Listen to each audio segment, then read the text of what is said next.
Okay, class, so this week we are going to go over our first fashion drawing assignment. We're working with a 10 head figure, so what we're going to start with is we're going to draw a vertical line, and then every inch we're going to put a little hash mark next to it, starting at 0 and then going down to 10, so it'll be essentially 11 dashes.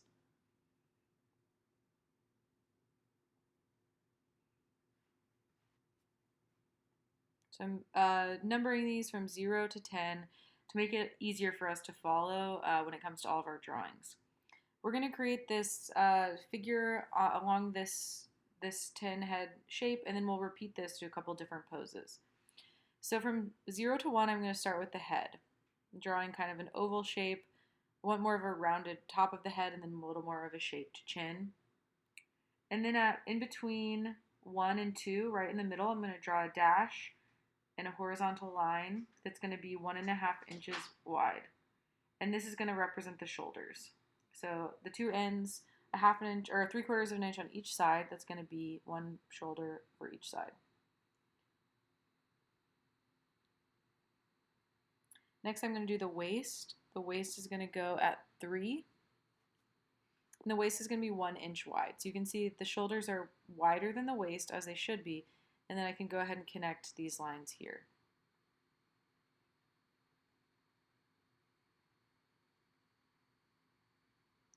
And then I can go ahead and draw on the neck and the shoulder blades.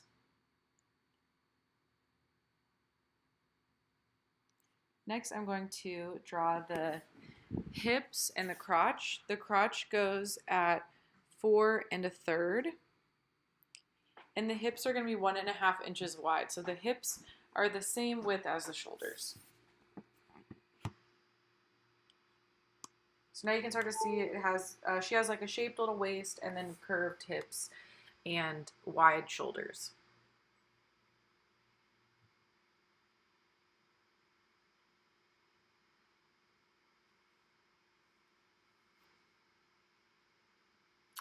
I'm going to go down to that 4 1/3 to do like the base of the crotch.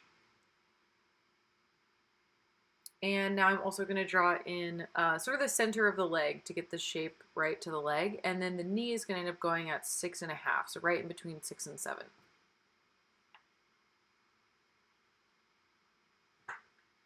Sort of like imagine you're drawing a skeleton at this point on the legs, and then the calf is going to go from 6.5 down to 9. That's where the ankle is, and then 9 to 10 is where we're going to have the feet.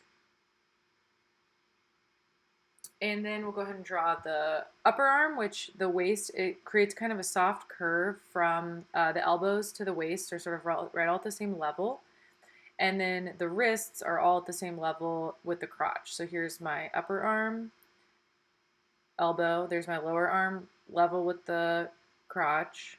And then from there, I'll end up adding the hand beneath that.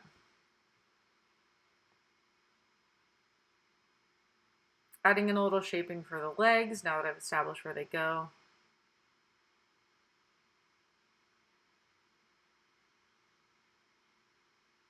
And then my feet that are 1 head long.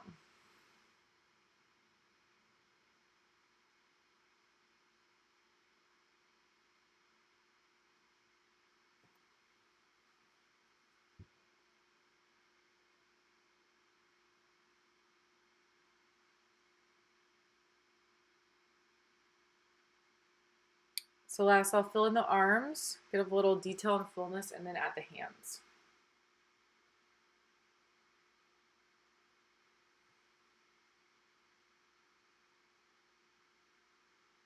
And so what we call this is we call this like a fashion pose. This is a 10 head pose. So some will be longer, some will be shorter depending on the style of the artist, but we're all going to do the same proportions for this first assignment. And so what you'll end up doing for all of your poses on this assignment is you're going to mimic the same proportion.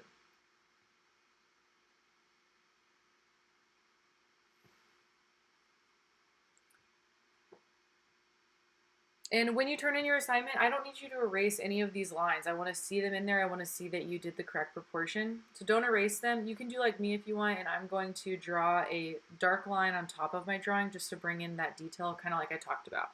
So I will speed this part up, just make it a little faster.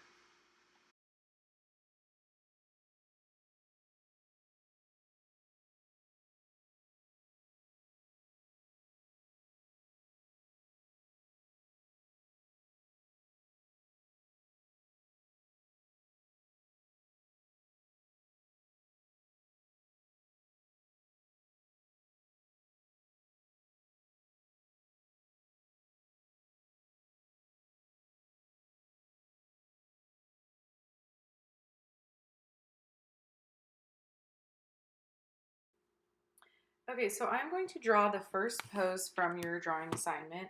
So we're taking the same exact 10 head process, but we're going to manipulate it to the different poses.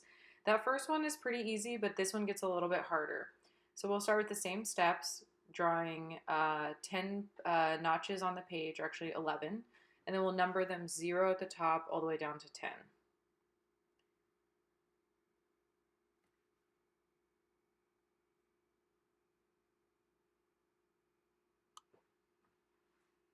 Just like before, I'm going to start with the head.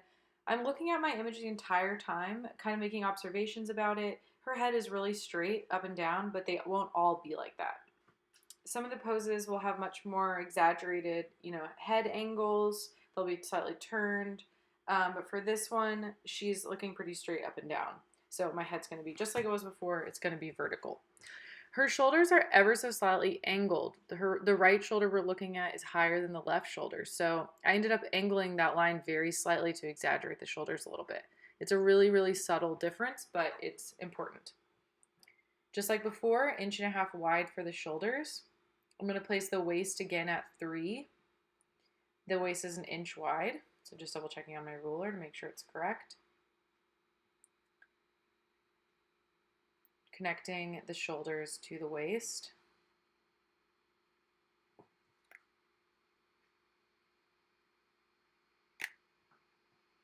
And then in this pose, she's sort of sitting in that left hip. So what I'm actually doing is I'm drawing a line from the waist to the crotch to help me identify that she sits in that left hip, and we've got more weight on the back foot than we do on the front foot.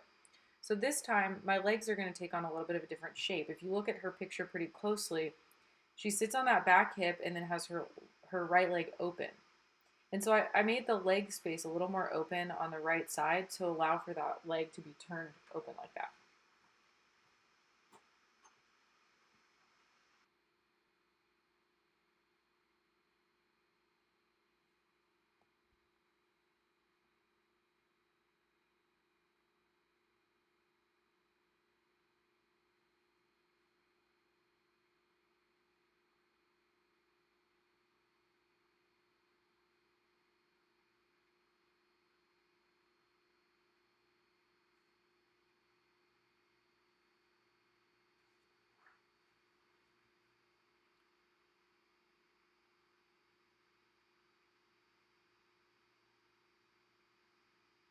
Okay, now moving to the other leg. If you look closely at your drawing or at the picture of her, you can see that the right knee actually ends up lower than the left. So I drew this little line to help myself identify where that right knee is going to go. Drawing it open, and again, if I accidentally angle this slightly off, I can always go back and fix it. I have made that mistake many times, and I always correct it. So I'm distracted by my own hair. Clearly, I need to brush it. It's looking really weird on the top.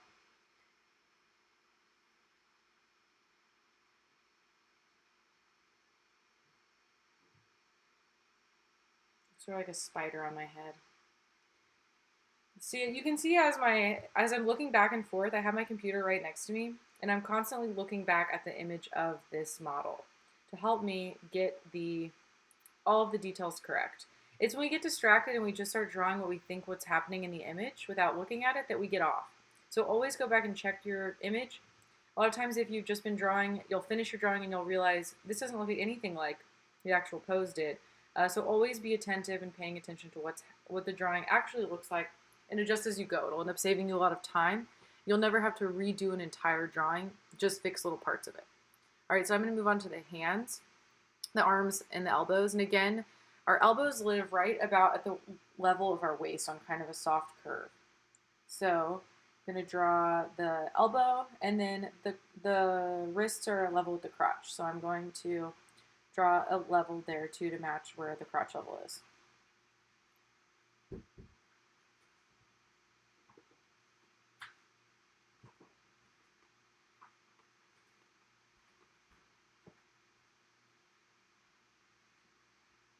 And our hands are actually about the same size as our face, not our whole head, but our face.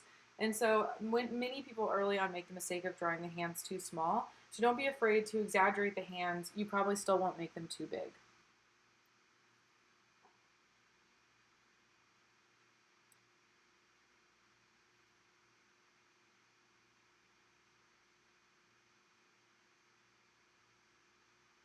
And again, when you turn this in, I don't expect you to erase any of those original lines. I want to see them there. I want to see the numbers you drew.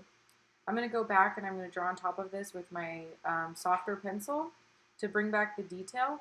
But seeing all these little sketching lines is what I want to see. It helps me be able to see your progress. So I'll speed it up as I draw on top of it real quick. Okay, I'm drawing on top of my drawing just to bring back the detail with my soft pencil. This is going to look like all the drawings from your first drawing assignment. This is one of the hardest parts of the class in my opinion, so don't get discouraged. In the future, we'll actually get to trace our people. Don't forget to put them all at the exact same proportion. They should all have 10 heads. Good luck on your assignment.